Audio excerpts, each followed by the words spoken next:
સવાલ નંબર 1. પંચાયતી રાજનો અમલ સૌપ્રથમ કયા રાજ્યમાં થયો? એ. ગુજરાત, બી. મહારાષ્ટ્ર, સી. રાજસ્થાન, ડી. પંજાબ. સાચો જવાબ છે સી. રાજસ્થાન. સવાલ નંબર 2. બંધારણનો આમુખ કોણે રજૂ કર્યો હતો? એ. ડૉક્ટર આંબેડકર, બી. સરદાર પટેલ, સી. જવાહરલાલ નહેરુ, ડી. ગાંધીજી. સાચો જવાબ છે સી. જવાહરલાલ નહેરુ. સવાલ નંબર 3.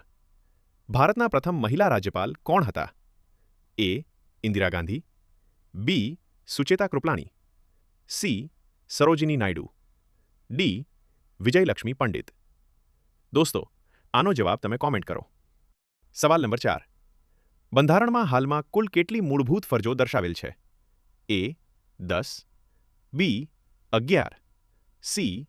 12, ડી. 9. સાચો જવાબ છે બી. 11. સવાલ નંબર 5. બંધારણીય ઇલાજોનો અધિકાર કયા અનુચ્છેદમાં છે? એ. અનુચ્છેદ 14, બી.